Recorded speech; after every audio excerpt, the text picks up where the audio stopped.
ብዙሃኑ ቲክቶከር ላይ ማይተህ ከሆነ ለጥቂት ጊዜ ነው የፍቅር ግንኙነት የሚቀጥለው። አንድ አመት እንኳን ይዘልቃሉ ብዬ አላለና ይሄ በአንድ ሰው ላይ ረጅም ጊዜ መቆየት አሰልቺ ሆኖበታል በአሁኑ ዘመን ላይና በዚህ አሁን እንደቃ ተጠቅሞ ይመጣል። አዲስ ነገር መፈለጉ ከራስ ጋር ሲሆን ጥሩ ነው፣ ከራስ ለመሸሽ ሲሆን ግን መጥፎ ነው። ይሄኛው ሰውዬ ግን የትም አይደርስም። ታዲያ መሸሽ የለበትም አትልም? ከራሱ አንዳንዱ ታዲያ ከራሱ ወዴት ይሽንቀሳቀስ ካልቻ እንዴ ለአልጎሪዝም የምትመራ ከሆነ እንኳን አይደለም ፍቅርን ህይወትህንም ነው የምታጣው ማለት ነው። በጣም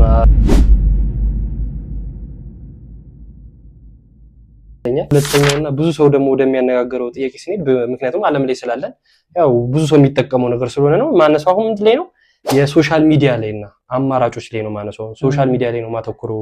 ሁለተኛ ጥያቄ በደንብ እንድትመልስልኝ ነውና የሰዎች መሰላቸት የሚመጣው አንደኛው በዚህ ምክንያት ስለሚመስለኝ ነውና ማህበራዊ ሁኔታ ላይ ስንመጣ ዛሬ ባለው ቴክኖሎጂ ዘመን እንደሚታወቀው ሰዎች በቀላሉ ይገናኛሉ በቴክኖሎጂ ተመርኩዘው ማለት ነውና በቀላሉም ደግሞ እንደዛው ሆኖ ይለያያሉ። የሚገርም ነገር ይሄ ምንድነው በማህበራዊ ሚዲያ ላይ ነው ቲክቶክ እንደምታየው ነው።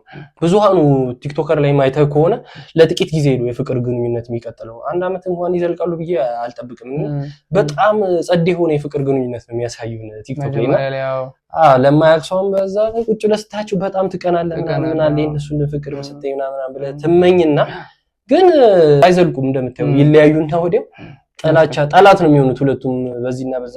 ከዛ ኮሜንት ላይ እንደምታየው ደግሞ ምን ሆኖ ነው ተጠፋፋችሁ ከነዛ ጋር እንዴት ሆነ ምናምን ሰውማ ያደረገኛል ነገር ላይ ማህበረሰባችን ምስኪን ነው። ይሄ ምንድነው የሚያመጣው አማራጭ ብዛት ስለሰጣቸው ነው ለነሱ ማለት ነው። አንድ ሰው ትንሽ ሲቀየም ወይም ግንኙነት ሲሰለቸው ታውቃለህ ሌላ የተሻለች ስለ እቺኛዋ ጸባይዋ ካልተመቸኝ እና ሌላ ያማረች ሰው መልኳ የሚስብ እንትን ካለው ፈልጌ ማግኘት እችላለሁ ቴክኖሎጂውን ተጠቅሜ ማለት ነው። የቲክቶክ ወይ ኢንስታግራም ወይ መሰል ነገሮች ማለትና የስነ ልቦና ጥናቶች እንደሚያሳዩት ከሆነ የሰው ልጅ አእምሮ አዳዲስ ነገር የመፈለግ ኖቪሊቲ ሲኪንግ ጠባይ ያለው ይባላል። ስልችት ሲል በቃ አዲስ ሰው መፈለግ ትጀምራለህ፣ ያስጠላሃልና ይሄ በአንድ ሰው ላይ ረጅም ጊዜ መቆየት አሰልቺ ሆኖበታል በአሁኑ ዘመን ላይና በዚህ የፍጆታ ዘመን ኮንሱመር ካልቸር ውስጥ ፍቅር አይሰለችም አያልቅም ማለት ዘመኑን አለማወቅ አይመስልም?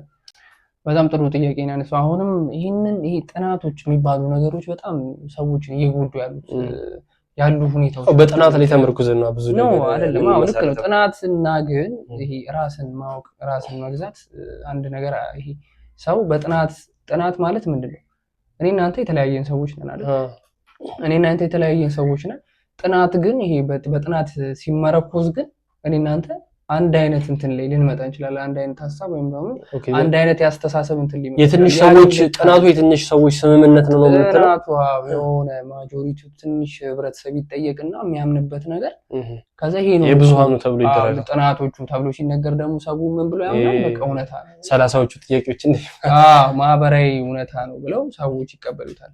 ወደ ጥያቄ ስንመጣ ምንድነው ትክክለኛው ይሄ የዛሬ ዘመን ሁሉንም ነገር ልክ እንደ ዕቃ ተጠቅሞ የመሸጥ ወይም ደግሞ ተጠቅሞ ያመጣል ዲስፖዜብል የሚያደርግ ሁኔታ ውስጥ ከቶናል። ይሄ ያልከው የሶሻል ሚዲያ ጋሬጣ ማለት ነውና እንደዚህ አይነት ነገሮችን እንድንለምድ አድርጎናል። ነገሮችን ተጠቅሞ ያመጣል፣ ሰውን እንደ ዕቃ ተጠቅሞ ያመጣል። ለትንሽ ጊዜ አገልግሎ በደንብ ነገር ግን መሰላቸት የሚመጣው ከውጭ ሳይሆን ከውስጣችን ነው። ከውስጥ ስትል ምንድነው? ከውስጥና ከውጭ ምንድነው? ሶሻል ሚዲያ አለ ምናምን ነገር ግን ሶሻል ሚዲያው ፕላትፎርም ነው። ከዚህ በፊትም ስናወራ ነው የሆነ ፕላትፎርም ነው፣ የሆነ ሰዎች እንትን የሚሉበት የሆነ የሚገበያዩበት ነገር ነው። ራሳችንን እዛ ውስጥ ስንከተው ምን እናደርግ? ራሳችንን እንደ ዕቃ አደረግነው ማለት ነው። ራሳችንን እንደ ሸቀጥ አደረግነው። ሰው መገበያያ ሆነናል። አንድ ነገር ያ ነገር ነው። ገብቷል? እና ከውጪ አይደለም ጥያቄው፣ ከውስጥ እኔ ማን ነኝ የሚለው ጥያቄ መጀመሪያ መመለስ አለበት። ከውስጣችን ነው እና ራስን የመግዛት አቅም ያጣ ሰው ነው እንደዚህ አይነት ነገሮች ላይ ብዙ ጊዜ የሚገባውና ሰው ሁልጊዜ አዲስ ነገርን ሲያሳድድ ይኖራል። አዲስ ነገርን የሚያደርስ አዲስ ነገርን መፈለጉ ከራስ ጋር ሲሆን ጥሩ ነው። ከራስ ለመሸሽ ሲሆን ግን መጥፎ ነው። ገብቷል? ከራስ ይሄ ባዶነትን ለመሸሽ ባዶነትን ላለማመን ከዛ በኋላ እኔ ነኝ የሚለው ኢጎ አለ። እሱን ለመሙላት ምናምን ስትል ከራስህ ትሸሻለህ። ይሄኛው ሰውዬ ግን የትም አይደርስም። ታዲያ መሸሽ የለበትም አትልም? ከራሱ አንዳንዱ ታዲያ ከራሱ ወዴት ጭንቀቱ ሲበዛ እንዴ ለምን ጭንቀቱ እንዳለ ሆኖ ግን ያንን ጭንቀት የምታጠፋው ስትቀበለው ነው። የሆነ ነገር አምነህ ስትቀበለው ነው። ጭንቀት ውስጥ እንደውም ስታመን ነው ከጭንቀት ውስጥ የምትወጣው። ባዶነትን ስታምን ነው ጎዶሎ የሚሞላው እንጂ እኔ ባዶ ነኝ ብለህ ስታምን ባዶነትን ስታምን ሁልጊዜ ክፍት ትሆናለህ፣ ለነገሮች ክፍት ትሆናለህ። የሚመጡት ነገሮች አንተን ለመሙላት የሚሆን ለምን የሚሆን ክፍት ነህ አንተ በቃ ገብቷል። እንጂ ባዶነትን ስትሸሽ ከራስህ እየራክ ነው።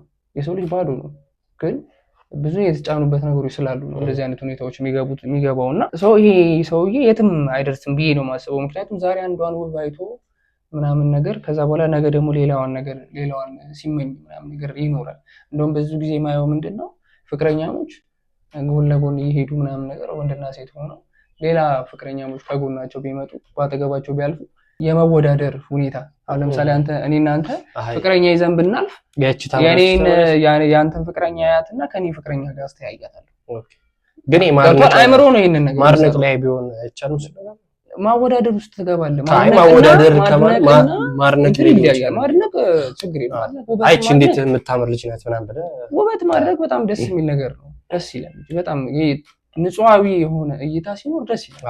ግን ደግሞ ምንድነው ያይና ከዛ የሱ ፍቅረኛ ቆንጆ ከሆነች እኔ እንዴ ከማንም በላይ ነች ምናምን ከዛ ከሷ የምትበልጥ ሴትም ካየ ደግሞ ከሱ ፍቅረኛ የምትበልጥም ሴት ካየ ደግሞ ምንድነው አረ በስመ አብ በቃ የሷን የመሰልቸት ነገር ሴቷን በዚህ በተመሳሳይ እንደዚህ አይነት ሁኔታ ውስጥ ነው ይሄ የማወዳደር እንትን ውስጥ ገብተናልና ሰዋዊነት ግን ምን ያስተምረናል? አንድን ሰው ስትወድ በጥልቀት ማየት አለብኝ። የሆነ ነገር አውጥቼ ምናምን የሆነ ነገርህን ብቻ አይደለም መውደድ ያለብኝ ከነሙድለቴ ሁሉ ነገርህ ነው መውደድ ያለብኝ ማፍቀር ያለብኝ ገብቷል። እና አንድ ሰው በየቀኑ አዲስ ታሪክ ወይም ደግሞ አዲስ የህይወት መንገድ መፍጠር የሚችለው ንቁ የሆነ አይምሮና ንቁ የሆነ ሰዋዊነት ሲኖርህ ነው ገብቷል። እንደዚህ አይነት እንትኖች ውስጥ የምትገባውና ስለዚህ ራስን መግዛት ካልቻል በአልጎሪዝም የምትመራ ከሆነ እንኳን አይደለም ፍቅርን ህይወትህንም ነው የምታጣው ማለት ነው። በጣም ሊሆን ይችላል።